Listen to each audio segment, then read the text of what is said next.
Salve, Regina, Mater misericordiae.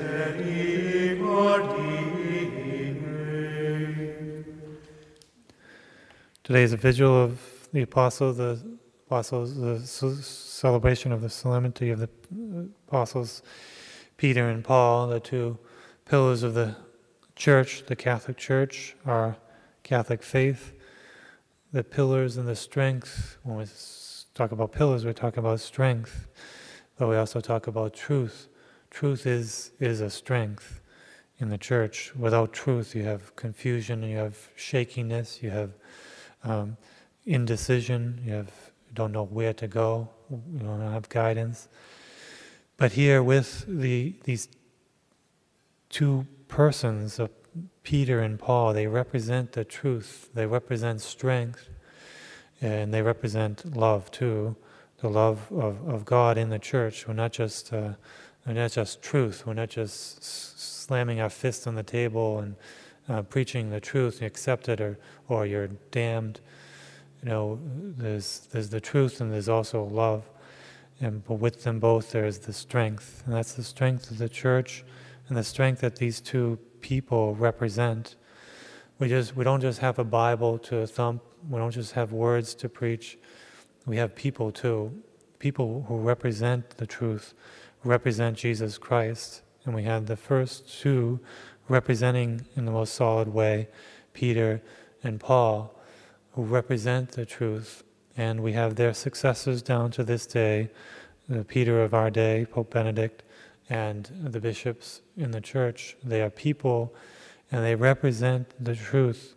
They represent Jesus Christ, and we need to follow them.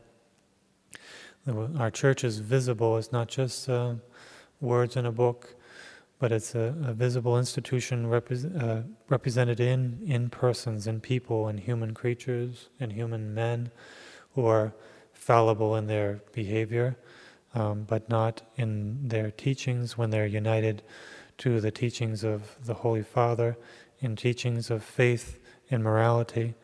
We're celebrating the vigil of the Apostles Peter and Paul, and celebrating through their death, that they were faithful to the truth until their death. And St. Paul having his head cut off, and Peter being crucified upside down, they represented the truth until the death. And then in their death, we see how the truth always remains until death, until the end of the world, until the end of eternity, which there isn't any. The truth will always remain. Jesus Christ, God, will always remain eternally, and that is such a strength to us, a consolation, a support to us in carrying our faith, in living our faith, that we're not confused, we're not standing on shaky ground, we're standing on the rock of Jesus Christ, on the rock of Peter, the rock of our holy Catholic faith that we live by, that we are guided by, and that we are upheld by, we're supported by. And we need to be faithful to the truth, to the Church, to the Holy Father, to our successors, the bishops, to our superiors. We need to be faithful and see in them Jesus Christ guiding us, and to always see in a supernatural way, and not getting caught up in the humanity of the men and getting having our faith shaken because we are looking too much on the level, too much on the natural level. We must see Jesus Christ guiding us through his representatives on this earth. So in this vigil, let us give honor to Saints Peter and Paul, their successors, and give honor to their fidelity to the death, and let us too carry our faith and live it faithfully to the death, in strength and in truth and love.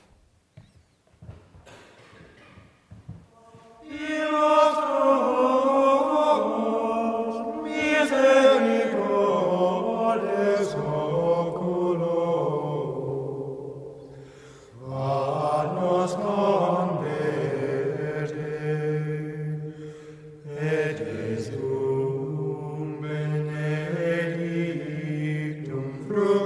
mentris tuum.